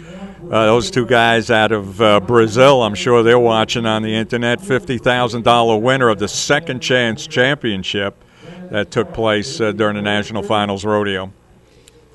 Yeah, it's neat to watch these owners from Brazil, they've got this bull and can watch him online. And like Jeff was saying, I saw this bull here at the ranch last summer, and I really liked the way he bucked and just a lot of characteristics that really made me think he's going to be a good bull. But he always kind of went out there too far, and but they're out there in Las Vegas, turned back right there in the gate, won the $50,000, and really neat bull. And I'm a fan of this bull and hope he has a good trip today. That's Stanley coming up. Black Don't Crack, 86.4. It's a good score for that bull. A lot of you PBR fans remember his daddy, Pandora's Box. He went unridden for many, many outs, and a great PBR short round bull for many years there. And a lot of guys had a tough time getting by that bull. It's a really ranked bull, and this bull looks a little similar to him, bucks a little similar to him. He's got the same characteristics, just a really fun bull to watch. A couple of years ago, Billy James gave me a call, and he said, "Do you know you have a bunch of straws of Pandora's Box sitting here?" That was like finding one of these bank accounts I was missing for. Didn't make much money on it, but I had no idea until he called me. Did I pronounce that right? Poltroneri and Carbonara? You speak Portuguese, I know. Very little. Try to learn a little bit just so I can talk to these Brazilians that are on tour, but. Heard you on the phone before with Renato Nunez carrying on a conversation about, I think it was about watching Shakespeare in Portuguese. some DVD you were watching at home. So, Stanley coming up. Stanley originally was a bull named Carly. Name was changed to Stanley. Yeah, he went from one great bull name to another. He went from Carly to Stanley. I don't know about either one of those bull names, but I'm sure he doesn't know what he's called. He just knows he gets out there and bucks every time. So you probably call him anything, he'd still buck good. You see they're going to reach out and open the latch from the inside because Stanley likes to turn back right there in the gate. And sure enough, don't want to get Chuck in a bind and get him hurt there. This bull almost wiped out Donald here one time when he was bucking. Oh, that's right, yeah. Same thing. He turned back right there, and, I thought Donald was in a bind. Sure didn't have his day today. And that's one of the frustrating things about bucking bulls and being an owner, and that bull can do it, and he just won $50,000, but yet he comes in here today and he couldn't have won $5. So that's just how the bucking bull deal goes. So that was Stanley. Only son of we have a couple of Pandora's boxes in today. Who's Special is going to be coming up next. Houdini Moody Gal, owned by two pair bucking bulls out of Alberta, Canada. 11th place finish, $12,500 in the 2013 $1 million Bucking Bull Championship.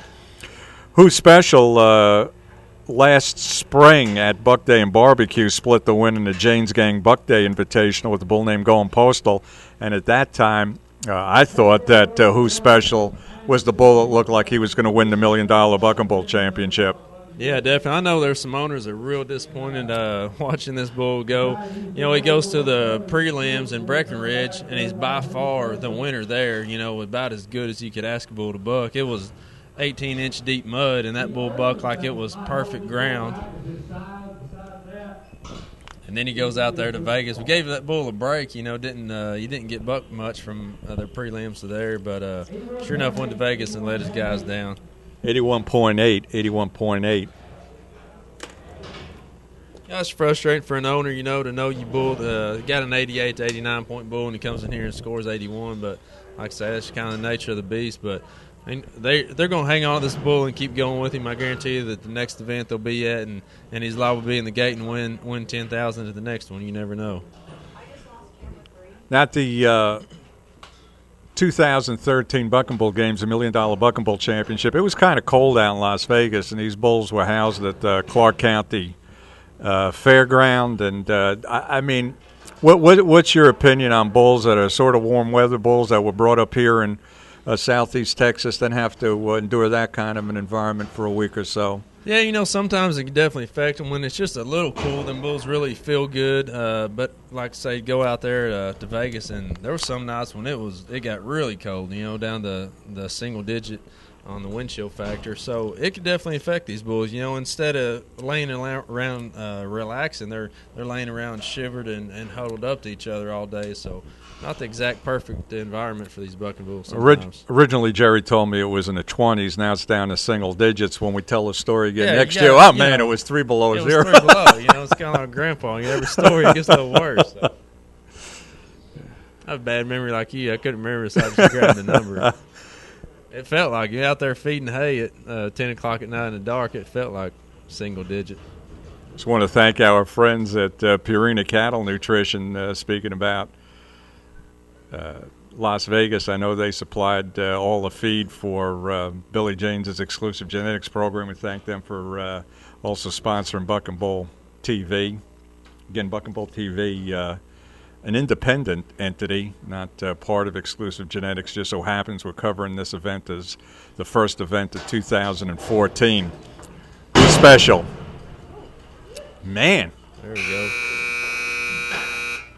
That's what they wish you would have did in Las Las Vegas. Vegas right there.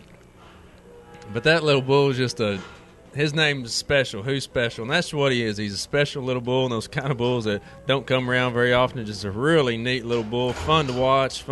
Every time he comes out of the chute, he's exciting. He's just got a ton of intensity.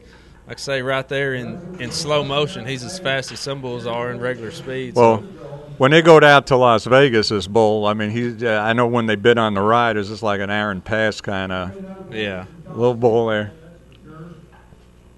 Yeah, I'm sure he'll get up there. He might not knock Painkiller out, but he should be pretty close. I think that bull will be up there in the top 3, definitely.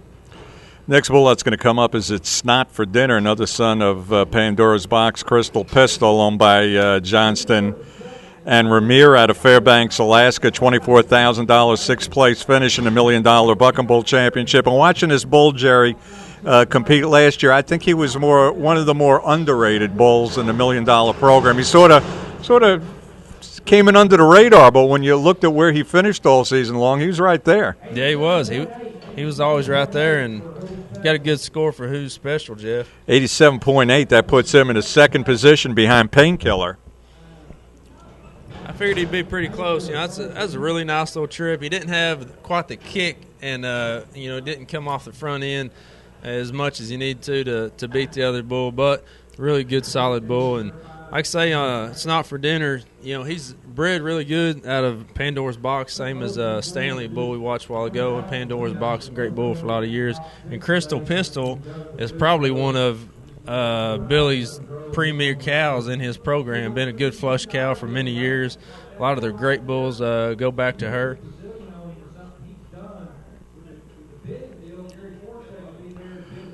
And this bull's going to have quite a bit of size to him, too. He's going to be a good, solid Billy bull. James is mimicking what I was saying now, saying that Aaron Pass is the right rider for that bull in Las Vegas.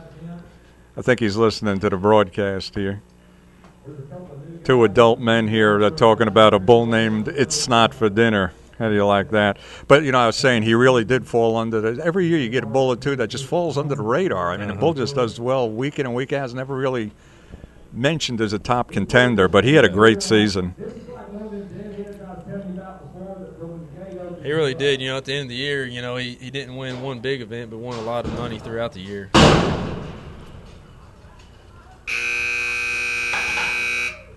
That's a really big, stout boy. He always has been. He was as a 2-year-old, and kind of what you'd call loose made, really wants to buck, but it's almost like he can't quite get his feet going and get off the ground like he wants to. You see in the way he bucks it. He wants to buck better than he does, but still just a really good, solid bull, just kind of gets, when he's bucking, his back feet laying just a tad too far back, and so his next jump is kind of it's like he's trying to get back going. If he get them feet tucked up under him, he'd get a little more spring in his step, but still a good, solid bull. And for the owners of these guys, you got to be happy with that trip. I want to spend a little time talking about this bull, Jerry, because you were intimately involved with this bull. His name's ZY. He's Twisted, winner of the 2013 $1 million Buck and Bull Championship. Houdini Twisted Lady, owned by 2J Buck and Bulls, Leap of Faith Buck and Bulls, LaDonna Connors. And why don't you just give us a little bit of the history of this bull? I tell you that we had so much trouble with this bull, we finally put a halter on him. which seems crazy for a bucking bull, but he just kept hurting himself in the chute. You know, he would thrash around there so much, and we just didn't want him to hurt himself or anyone else. So we put a halter on him, we get him in there, and we tighten it over to the side just to kind of let him know that, hey, you know, I can't thrash around in here too much, you know. And scores coming in from that last bull. 85.6 for its snot for dinner, and we had a real. You were pretty much a hero in that incident. They had a real close call with ZY He's Twisting his very arena last year as he couldn't find the outgate, but he found one of the high panel fences here. He did. That's I'd been hired to come down here and judge last year, and that bull jumped out and hung his back leg, and we jumped over the fence and got him free before he hurt himself. And it's one of those, when it happens, you just pray that he doesn't break his leg, and he didn't. Just tremendous athlete of a bull who got him out, and unfortunately I think Billy's cousin took a hoof to the face and knocked out some teeth in the whole deal. But broke his nose, knocked out some teeth. Had to take a little trip to the hospital, but the bull himself was all right, so as long as the bull's okay. We're holding our breath here. I mean, this bull was really at one point a head case in a box, but this is another bull. When you ask Jerry about what a bucking bull trainer does, a lot of time is just spent moving bulls like this in and out of the box hour after hour after hour. Yeah, definitely. You know, just time in the chute. That's what it takes. And you can see right here, he's really giving him a hard time. He's not wanting to get in there, you know, and let him put that Boudreaux on. And his deal is when he feels weight on his back, he really doesn't like. He's just so amped up. And like I say, what's funny is in the back pens, you can feed him and scratch him on the head and he's fine. But you get a little weight on his back, and he knows it's game time. And he knows it's time to buck, and he doesn't want to wait till the chute gate opens. He's ready to buck right there. Man, because of that attitude and the way, I mean, he looked sometimes last year like he's in a major league cat fight. I guarantee you, he'd be scratched up and hair missing on him here and there. I'm sure Dennis probably had some skin missing from this bull. Getting the Boudreaux down in there, around under his feet and everything else, just really giving him a hard time there. Now, of course, ZY He's Twisted his own worst enemy, and there was a few times last year where he just expended all his energy in the box waiting to come out, and those were his worst performances of the season.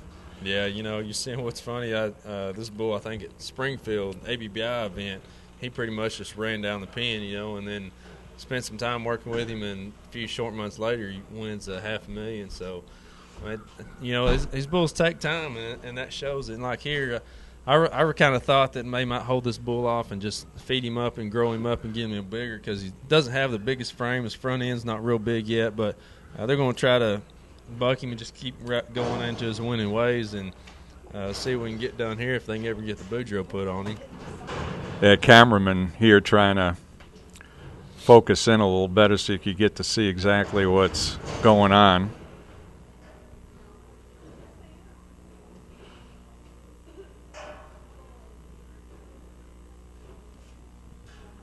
That Mesa Pate up there helping out? Mesa Pate helping out there. Smart enough to take a cowboy hat off. Yeah, you don't want to lose that down the chute. That's happened before. And look how patient Mesa is.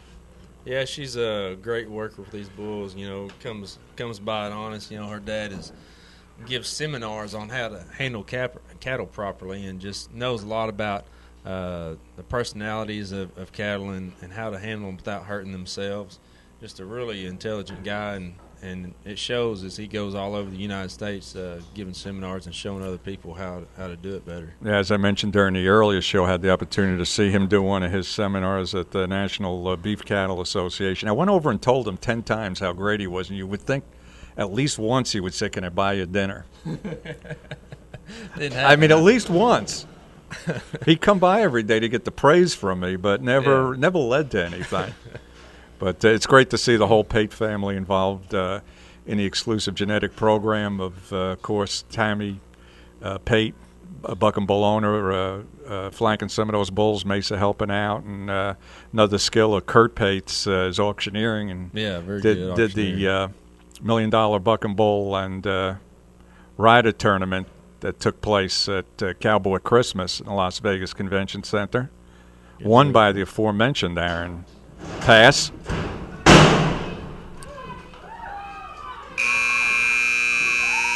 Nice.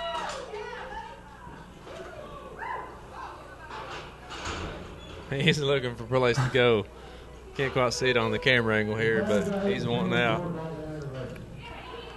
That bull's really nice. You know, a trip really similar to the one he had out there in Vegas to win him the big money there. And this is a really nice bull. Kind of gets that rope stuck around his head, doesn't come off there, but doesn't affect him none, just turns back right there. Should be up there, pretty nice score.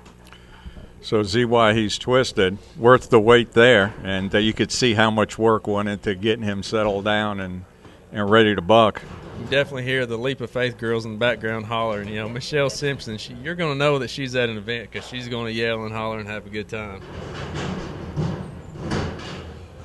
And not only do they have a good time, they just have a great, both Michelle and Teresa just have a great knowledge of the buck and bull industry and of breeding. Right, they really do.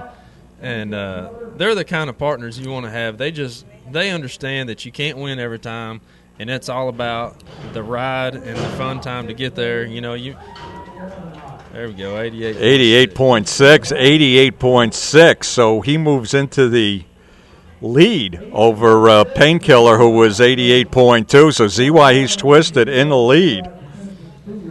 That's definitely a close race. Both of them are 88. One's 0.2, one's 0.6. So it shows you this this judging here, you're probably not going to get too many ties, which is a good thing.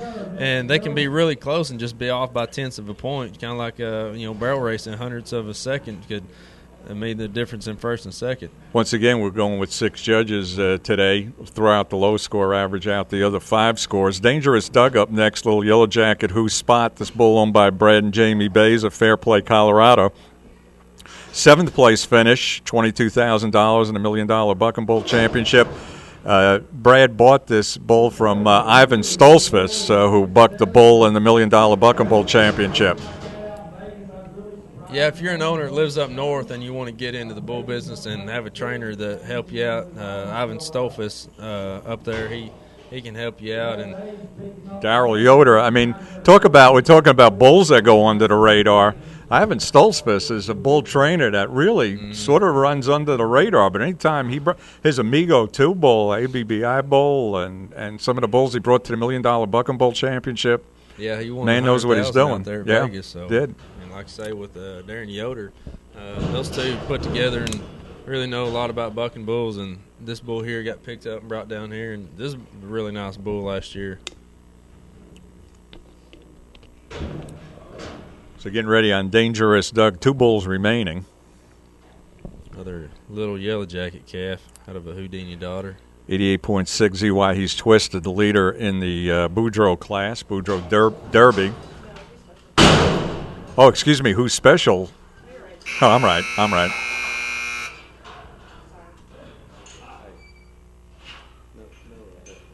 That's right. No help from the peanut gallery. Man, Chuck Rogers taking. He had the best spin of the afternoon. That bull he's a little frogger out there. You give him a chance, he'll get in your shorts. You got better spin than the bulls. Yelling out to Chuck Rogers. What do you think of Dangerous Doug? Yeah, he's a nice bull. You know, he didn't get his feet under him every single go around there, but really nice, just right there, kicked and spin, and probably a good solid bull. One more bull's going to be remaining, and that's Sangre de Toro. Houdini Twisted Lady. We're just talking about the Pate family, bull owned by Tammy Pate. 17th place, finished in $1 million Buck and Bull Championship, $12,500 payout there. I know they were really frustrated this bull didn't get a little bit better out there, and because they'd been bucking him and he'd been turning back right there. He come out of the chute a little bit bad out there in Vegas, but the Pate family's just been all over the agriculture and cattle mesas on the Western Horseman magazine cover this month, I believe. 87.2. Nice score for Dangerous Doug. Good purchase there for Brad Bays. Yeah, definitely. That puts him right there in that top 4 or 5 spot. That really good, solid bull.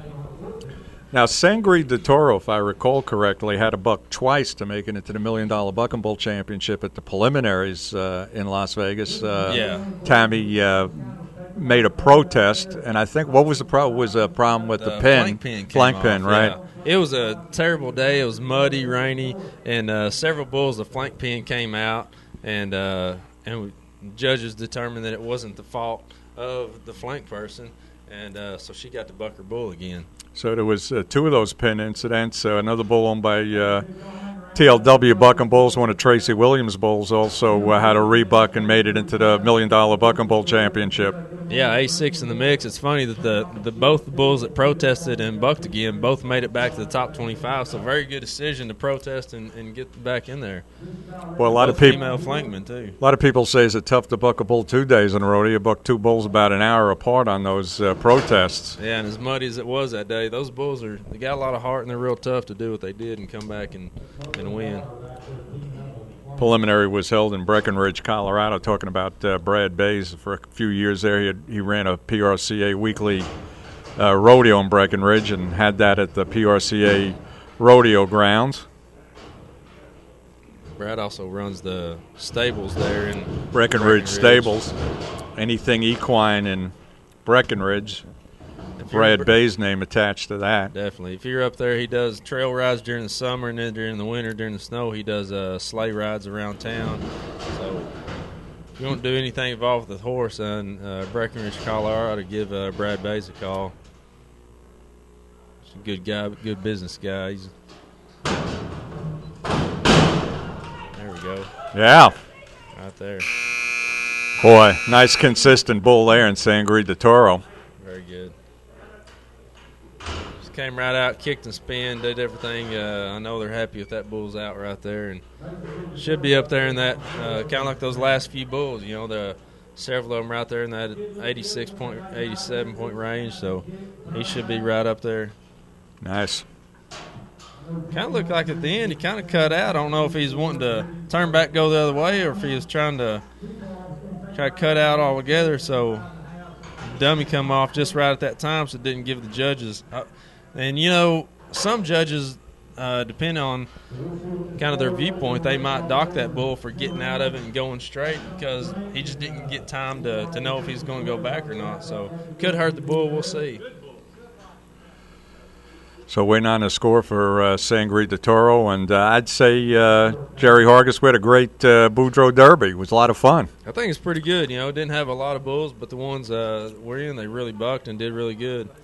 Nice score of 85.4. Yeah, not the best score, but, you know, a good solid bull, and I know they're happy to be able to come here and compete and win today. Looks like it goes to ZY He's Twisted.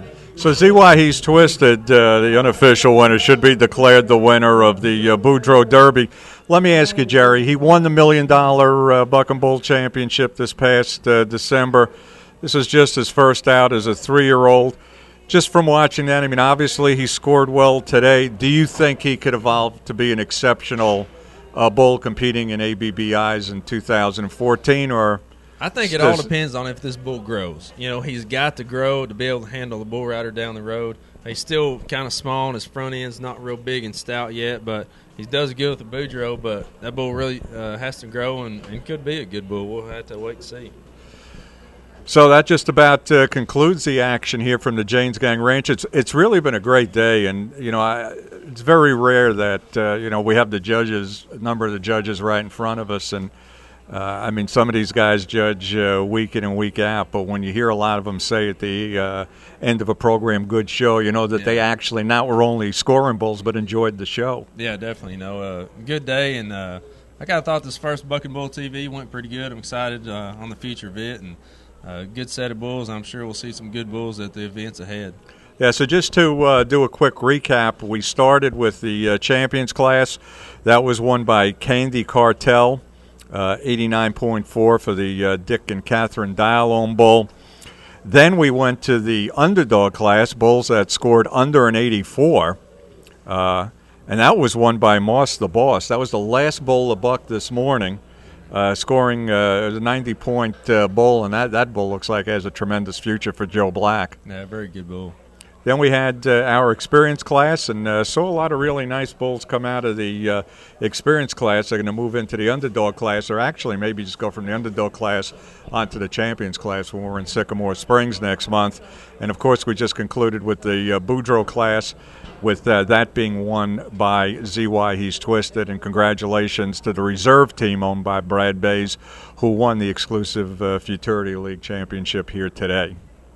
Yeah, and anytime you can put together 3 bulls and they all perform good on the same day, you got to be happy. That's really hard to do, especially these young bulls. The older seasoned bulls a little bit different. These 2-year-olds, you never know exactly what they're going to do. So Brad did a good job on the team. Before we cut out of here, I just want to see if I could pull up. Well, I don't have it right with me, but next week, as we mentioned, we're going to be in Lufkin, Texas. Jerry not going to be with me. We're going to have a surprise color commentator with us. Yeah, definitely. I don't know if he speaks Portuguese like you or has the expertise like you, but we'll give him a shot. We'll be at the Champion Futurity Tour taking place at the CBR event in Lufkin. That's going to be in the morning, then the big CBR show at night. March 8th, we head to Sycamore Springs for the National Buck and Bull Championship preliminaries.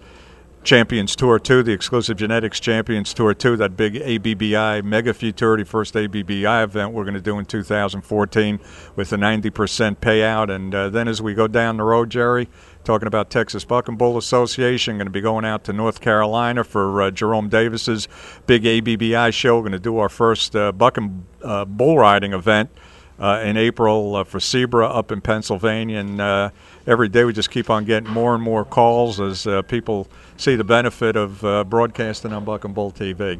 Yeah, it's a very exciting time and exciting for the fans to see a wide range of events, like say from Futurity Bulls up to Bull Rider Bulls. So it's going to be fun to watch and keep up with our schedule on Buck and Bull TV and see where we're going to be.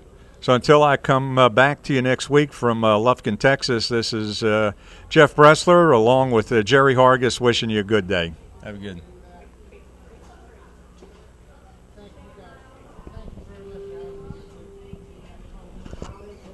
Great show.